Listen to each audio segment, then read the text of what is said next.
chemical reaction.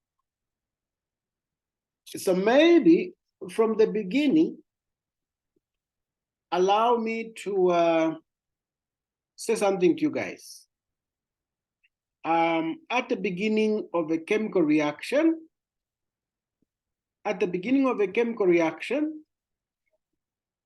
yeah, allow me to give you these tips. And the tips are, at the beginning of a chemical reaction, just allow me to, okay. Oh, there we are. And that highlighted, good. So we can start now with our discussion. Tip number one, at the start of the chemical reaction, what do you expect at the start of the chemical reaction? Number one, at the start of a chemical reaction, there are only reactants. Poyamba kwa reaction ni pamapezeka che poyamba kwa chemical reaction ni pamapezeka che ma reactants yeka ma products siyamangalabo. It is because this is when the reaction is just starting. No product has yet been formed. That's what I'm saying, that at the beginning of the reaction, there's only one or more reactants. Then secondly, there are no products. Because only reactants are there, we expect no product to be present. And as the reaction is just beginning, the duration of time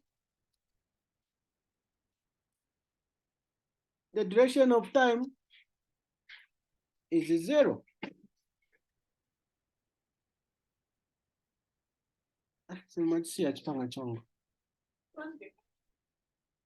Okay, so these three things are very important to note, that at the beginning of a chemical reaction, there is no reactant.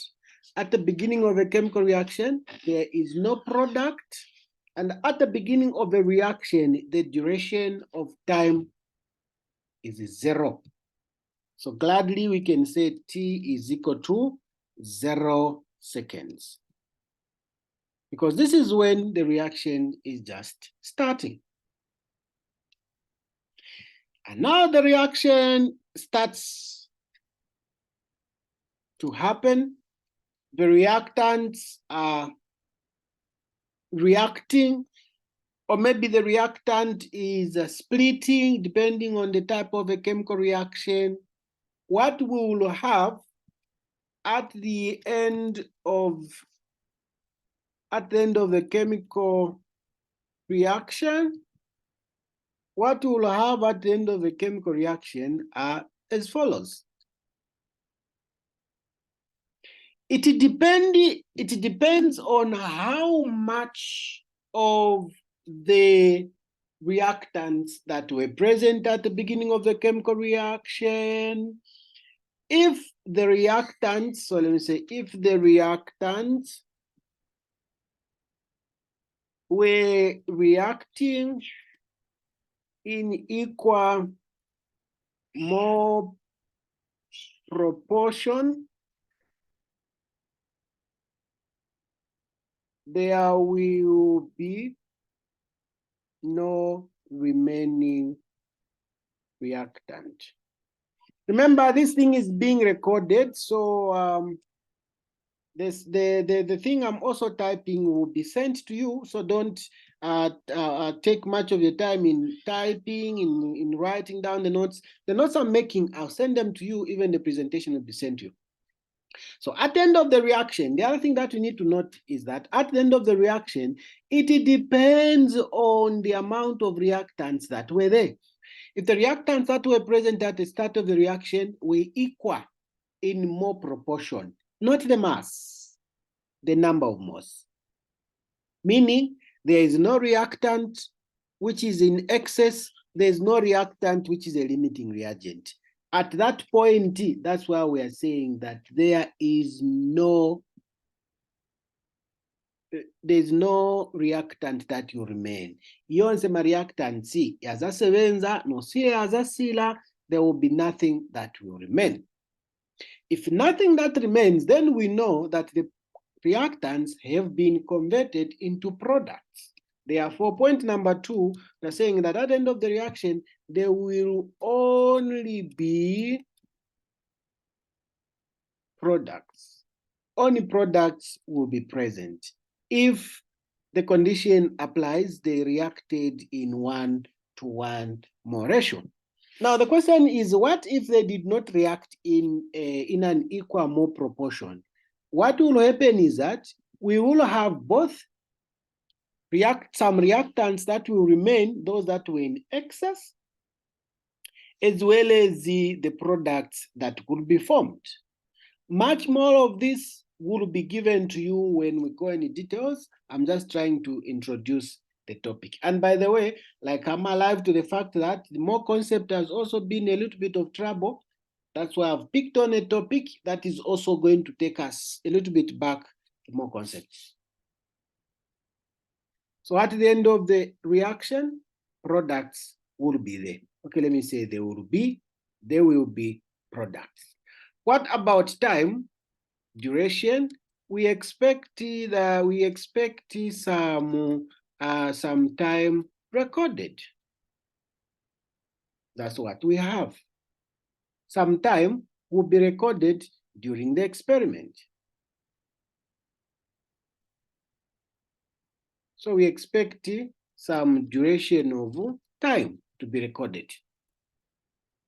But now, if at the beginning of the reaction, there's no reactant, and at the end of the reaction, there is a product, meaning the product has been formed, between the start of the reaction and at the end of the reaction. So let's say the reaction starts from here and the reaction ends right here. Therefore, at the beginning, that's where products have been formed. That's what we are saying. So we are saying at the start of the reaction here, no reactant, only reactant present. And at the end of the reaction, we have products. So meaning these products have been formed in between the start of the reaction as well as at the end of the reaction. And you also need to understand that when we say the reaction has ended, when we say at the end of the reaction, meaning there is no more formation of the product. When we say the reaction is done, we expect no more formation of the product. When you are taught to prepare a meal, you are given access to everything in the kitchen, and then you go and call dad or mom, whoever is in there, mom, the food is served. Are you done cooking? Yes. Meaning you are no longer doing it. Not those who've got bad manners. Was it that you still have eggs on the stove? Are you done cooking at? Yes. While you have something cooking there, that's not what we mean. When we say the reaction has come to an end, meaning there will be no more further production or no more further formation of the product. Therefore, how long has it taken? How long has it taken? And how much of the product has been formed? Looking at how much of the product has been formed and how long it has taken, therefore we can find the speed at which these products were being formed. And that speed is what we are calling the rate. So the rate of a chemical reaction, we are talking about the speed at which this reaction was happening. Now, there are two ways in which this reaction rate can be studied. One, we will say, because at the beginning of the reaction, there was no product. And then at the end of the reaction, there are products. Therefore, I can look at how fast the reaction has been happening by considering how fast the product has been forming. Another one says, because at the beginning of the reaction, only reactants were there. And at the end of the reaction, there is no reactant, according to the mole-to-mole ratio reaction.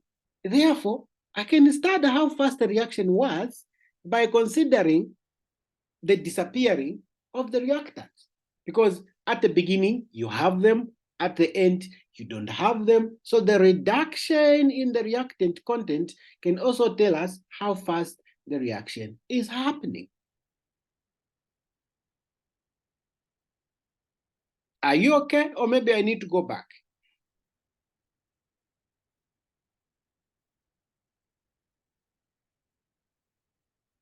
It's a presentation. When you have something to say, please, you come out, because we don't want to leave anyone behind.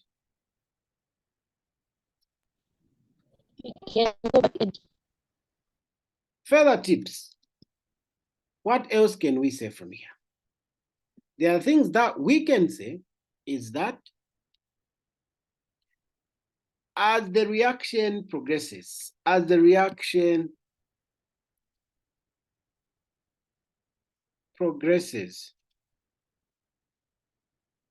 the amount of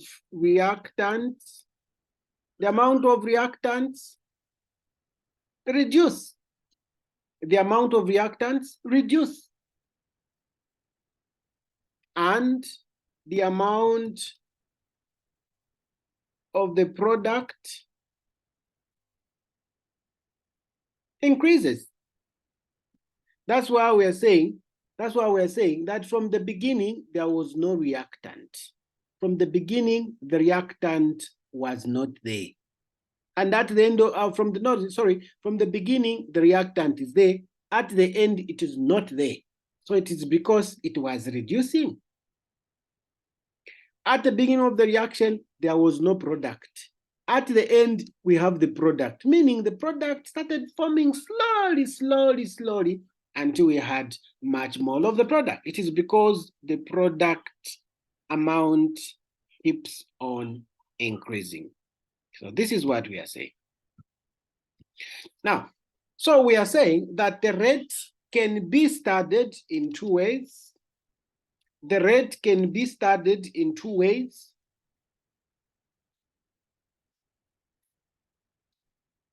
So we are saying that the rate can be studied in two ways. Therefore, the rate of a chemical reaction can be studied by, now remember, we're talking about two methods that we can use to study the rate of a chemical reaction, and therefore we are going to see how best we can write the formula for finding the rate of a chemical reaction. So we'll say that the rate is equal to the increasing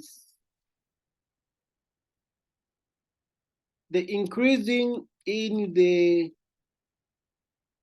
amount of products, or you can say the formation of product divided by the time taken.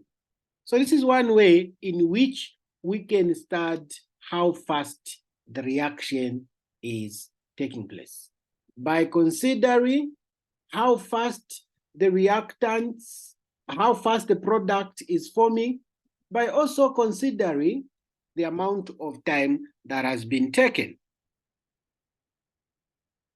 So if this is what we are going to have, therefore, what type of a graph that we are going to have? Because we are showing that the amount of product is increasing. So if that is what you want to have, you will find that you will have this axis here, indicating the amount of product that is forming. Allow me to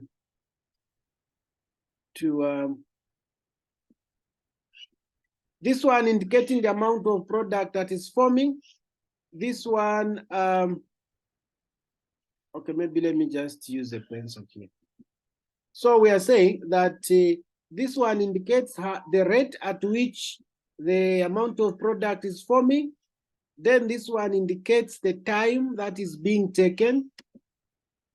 So amount of product, the amount of product. Here we can talk about the time taken, and we understand very well that the amount of time is measured in seconds. Then the amount of product depends on the reaction. We might talk about the volume, which is measured in cubic densimeter. So if we are measuring in cubic densimeter, then that will be the volume. And at the beginning of the reaction said there is no time. So because the reactant, the product is increasing in size, at the beginning there was no reaction, we expect some reaction to be like that. We expect some graph to be obtained like that. What can we say from here is that this point here indicates or marks a very important item in our study. We will say that that indicates the amount of the product that was formed alongside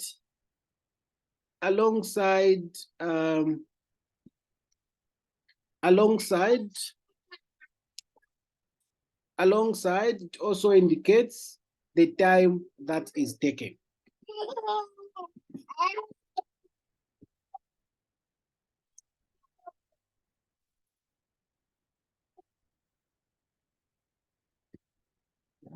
So this point here indicates the amount of product that has been formed, and here it indicates the total time that is taken during the chemical reaction.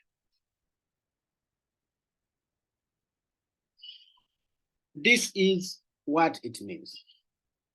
Then the other way in which we can start the rate of a chemical reaction is by considering the rate at which the product is forming.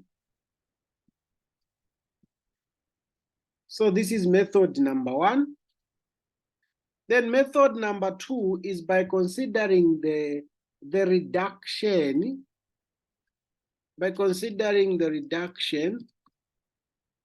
in the amount of reactants.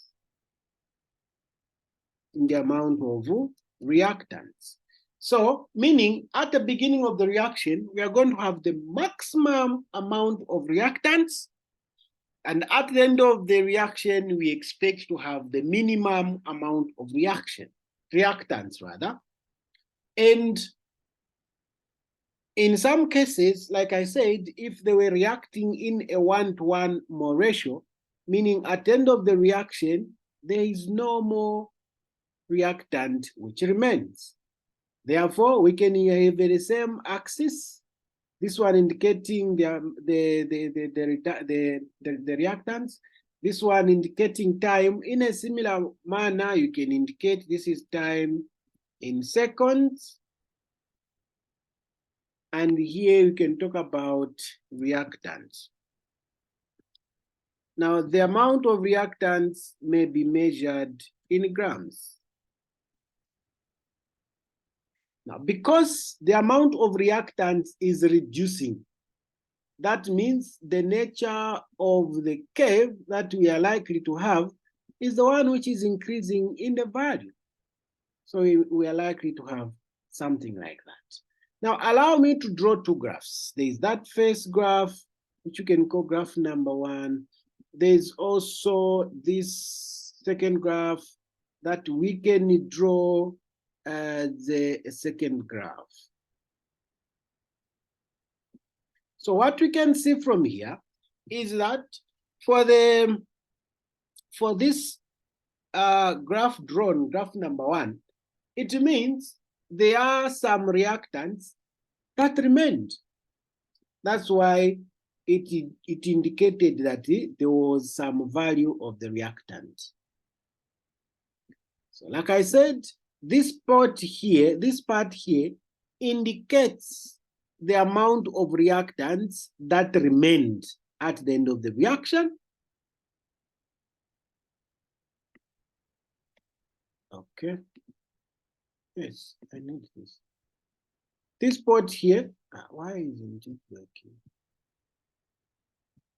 Okay, so this point here indicates the amount of reactant, and then this part here indicates the amount of, let me just get the other one. So this part here indicates the time that was taken for the reaction to come to an end this time. Yeah. While for reaction number 2, because the line drops all the way up to this point, it shows that there was no reactant that remained at the end of the reaction. So this is how you can tell which one was started. Is it the reduction in the amount of reactants? Is it the increase in the formation of the products? All that can be studied by considering the nature of the graphs. Now, trying to answer one of your questions, how would you know that one of the reactants was in excess, the other one was in a limiting reagent? How to determine A, the limiting reagent, B, the reagent in excess. Now, first of all, you need to understand that when we say a limiting reagent, we're talking about a reagent which is going to determine how much of the product should be formed. That's the limiting reagent. It's the reagent that is going to determine how much of the product will be formed, and therefore it must be smaller in what? In amount. But when you say in amount, we don't mean the mass, we mean the number of moles. So when you have a reaction, where A is reacting with B to form C and D. When you have such a reaction, do not be deceived by just looking at the mass. How much of A is weighed and how much of B is weighed, that we should tell which one is the limiting reagent. Please, limiting reagent, don't ever think of using the mass of the reactant. The mass of the reactants may deceive us. It is not always that the smaller mass will give us a smaller number of moles representing the limiting reagent. It's not always that way. That's why in my indication here, I have said that the limiting reagent is the one which is smaller in the amount. The amount of matter is measured in moles. So meaning, to determine which one between A and B is the limiting reagent, get to find which one will have. First find the number of moles of A, find as well as the number of moles of B, then the one that will be smaller in the amount gets to be the limiting reagent. What about the one which is in excess? The one which is in excess, is the one that was in large quantity. Even in this quantity, friends, we are talking about moles. So when you do your computation and you get to find that some reagent has the more number of moles than the other, then the one which has the number of moles which are more than the other is the one which happens to be our reagent which is in excess. We can take an example. Let's say, for instance, we have 98 grams of sulfuric acid, H2SO4. This sulfuric acid, I know I've not written the subscript well. I can even do that. So if you have your acid, sulfuric acid, H2SO4, with 98 grams, and then we also have sulfuric acid is reacting with copper 2 sulfate, where the amount of copper 2 sulfate, CuSO4, the amount is let's say 100 grams of copper 2 sulfate. Do not be deceived by just looking at the mass. Say, 100 grams of copper 2 sulfate, even Vambit, I'm sure that is the limiting reagent. Don't go that way.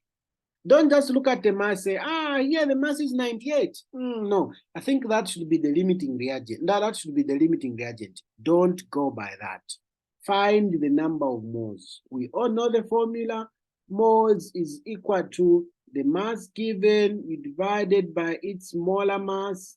Then the number of moles we are going to use, we are going to find from this formula. So find for sulfuric acid as well as the moles for copper 2 sulfate, and then you will be able to tell which one is the limiting reagent, which one is the reagent in excess. 2 minutes remaining, 30 seconds. Questions?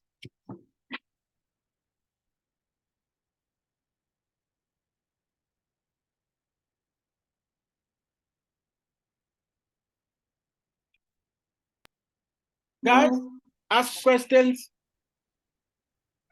No. No questions. Clear. Shula, what did you say? No questions.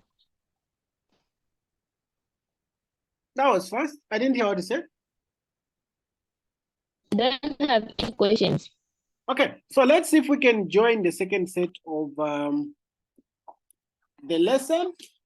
I perceive that will be the last one, and then we see how we can sum up. I know a lot of you guys have got challenges in stoichiometry, the more concept.